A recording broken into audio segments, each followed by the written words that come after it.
Audiobook Academy Biography presents John D. Rockefeller. Rockefeller, John D., was a Standard Oil executive and a multi-billionaire. He used his wealth to support ongoing charitable endeavors. The Standard Oil Company was founded in 1870 by John D. Rockefeller, a prominent American businessman, in Cleveland, Ohio. A near monopoly on oil in the United States was achieved by him in 1882, but his commercial methods led to antitrust laws being passed. Rockefeller became a philanthropist later in life. In 1937, he passed away. Early age. John Davison Rockefeller was born in Richford, New York, on July 8, 1839, and moved to Cleveland, Ohio, at the age of 14 with his family. Young and ambitious, he started several small businesses while still in high school before gaining his first office position at age 16 as an assistant bookkeeper with Hewitt & Tuttle, a firm that serves commission merchants and produce shippers. By the time he was 20 years old, Rockefeller had established himself as a successful commission merchant in hay, meats, grains, and other commodities. The company's first year of operation brought in $450,000 in revenue. In the early 1860s, Rockefeller saw an opportunity in the oil business, which he took advantage of cautiously and studiously. Because of increased oil output in western Pennsylvania and the proximity of the refinery in Cleveland, Rockefeller decided to establish an oil refinery in the area. His first refinery, which he founded in 1863, quickly grew to be the largest in the area within 2 years. It didn't take long for Rockefeller to decide to devote all of his time and energy to the oil industry. Standard Oil. The Standard Oil Company was founded in 1870 by John D. Rockefeller and a group of investors, and it quickly became a huge success due to a combination of favorable economic and industrial conditions and Rockefeller's determination to streamline operations while maintaining high profit margins. As Standard's business grew, it began to acquire rivals.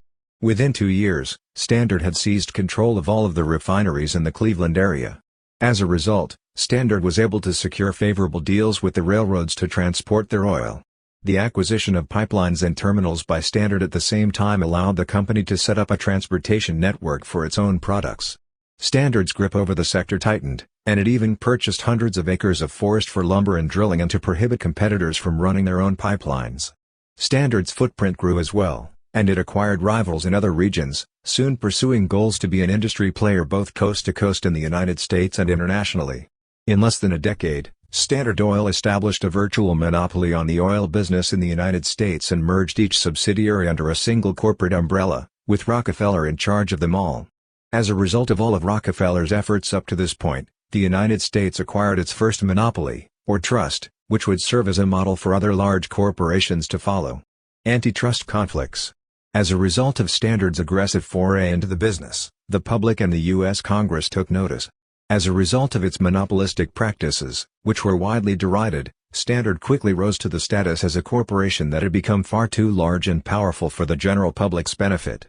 When Congress passed the Sherman Antitrust Act in 1890, Ohio's Supreme Court declared Standard Oil a monopoly in violation of state law, and Congress responded with the Sherman Antitrust Act 2 years later. Rockefeller, ever on the lookout for a new opportunity, disbanded the corporation and handed control of the Standard properties over to others.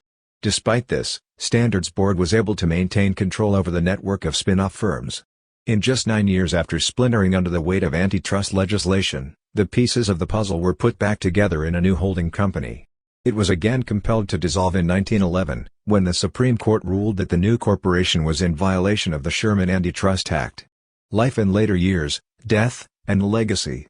Devout Baptist Rockefeller became one of history's most admired philanthropists after retiring from operating one of the world's greatest corporations, in 1895 at age 56, to devote his time to humanitarian causes.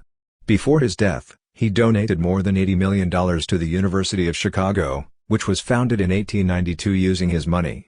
Rockefeller helped found the Rockefeller Foundation and the Rockefeller Institute for Medical Research, later renamed Rockefeller University.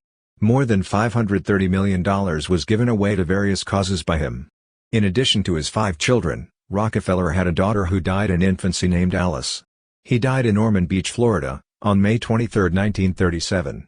There is little doubt that Rockefeller's impact goes on. He has been credited for shaping the United States into what it is today. While his father was still living, John Rockefeller's only son, also named John, stood alongside him as a philanthropist and would carry on his father's heritage of giving.